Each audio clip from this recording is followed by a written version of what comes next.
Friends, Seemas kitchen കൾച്ചേഴ്സിന്റെ ഇന്നത്തെ ഒരു പുതിയ വീഡിയോയിലേക്ക് എല്ലാവർക്കും സ്വാഗതം. ഇന്ന് കോവയ്ക്ക വെച്ചിട്ടുള്ള ഒരു ഫ്രൈ ആണ് തയ്യാറാക്കിയിരിക്കുന്നത്. അപ്പം നമുക്ക് വീഡിയോയിലേക്ക് പോകാം.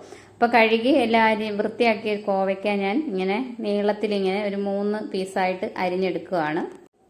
ഇത് നമ്മുടെ വീട്ടിൽ പിടിച്ച നല്ല നാടൻ നല്ല ഫ്രഷ് കോവയ്ക്കയാണ്.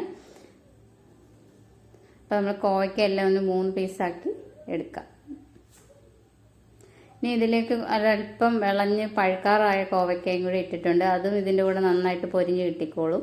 അപ്പോൾ കോവയ്ക്കയെല്ലാം നമ്മൾ അരിഞ്ഞെടുത്തിട്ടുണ്ട്. ഇനി അതിലേക്ക് ഒരു 1/4 ടീസ്പൂണോളം മഞ്ഞൾപ്പൊടി, പാകത്തിന് ഉപ്പ്, ഒരു 1/2 സ്പൂൺ മുളക് പൊടി, പിന്നെ 1 സ്പൂൺ കടലമാവ്, നമുക്ക് പഴുത്തതും കൂടി ഇതിലേക്ക് ചേർത്ത് കൊടുക്കാം. ഒരു 1/2 ടീസ്പൂണോളം കോൺഫ്ലവർ, ഇത്രയും ചേർത്ത് നമുക്ക് സ്പൂൺ വെച്ച് നന്നായിട്ടൊന്ന് മിക്സ് ചെയ്തെടുക്കാം. പിന്നെ ഒരു 1/4 ടീസ്പൂണോളം ഗരം മസാല. ഇതെല്ലാം മിക്സ് ചെയ്ത് നമ്മൾ ഉപ്പൊക്കെ പാകത്തിനുണ്ടോ എന്ന് നോക്കണം. അതിനുശേഷം കൈകൊണ്ട് നന്നായിട്ട് നമുക്ക് കുഴച്ചെടുക്കാം. ഇത് കൈകൊണ്ട് നന്നായിട്ട് കുഴച്ചെടുത്താലേ ശരിയാവത്തുള്ളൂ. ഇനി നമ്മുടെ കൈ ഒന്ന് നനച്ചതിന് ശേഷം ഒന്ന് നന്നായിട്ട് കുഴച്ചെടുക്കണം. എന്നിട്ട് ചൂടായ എണ്ണയിലേക്ക് നമുക്ക് ഇതേപോലെ ഇട്ട് ഫ്രൈ ചെയ്തെടുക്കാം.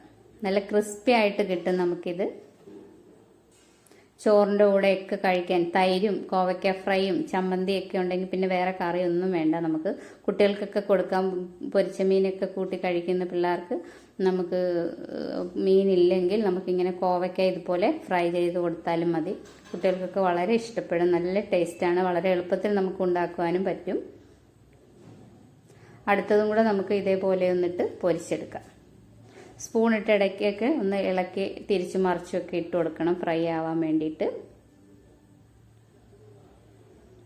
അപ്പം നമ്മുടെ കോവയ്ക്ക എല്ലാം ഞാൻ ഫ്രൈ ചെയ്തെടുത്തിട്ടുണ്ട്. എല്ലാവർക്കും എൻ്റെ വീഡിയോ ഇഷ്ടപ്പെട്ടെന്ന് വിചാരിക്കുന്നു. ഇഷ്ടപ്പെട്ടെങ്കിൽ സബ്സ്ക്രൈബ് ചെയ്യാനും ലൈക്ക് ചെയ്യാനും ഒന്നും മറക്കരുത്. ഇനി നമുക്ക് മീനൊന്നും കിട്ടിയില്ലെങ്കിൽ ഇതേപോലെയൊക്കെ ഒന്ന് ഫ്രൈ ചെയ്ത് കുട്ടികൾക്കൊക്കെ ഒന്ന് ഉണ്ടാക്കി കൊടുത്ത് നോക്കണം. നമുക്ക് വെണ്ടയ്ക്കയും ഇതുപോലെ തന്നെ ചെയ്യാം. വളരെ ടേസ്റ്റാണ്. കോവയ്ക്കയും നല്ലതാണ്, വെണ്ടയ്ക്കയും നല്ലതാണ്. അപ്പോൾ എല്ലാവർക്കും വീഡിയോ ഇഷ്ടപ്പെട്ടെന്ന് വിചാരിക്കുന്നു. Thank you.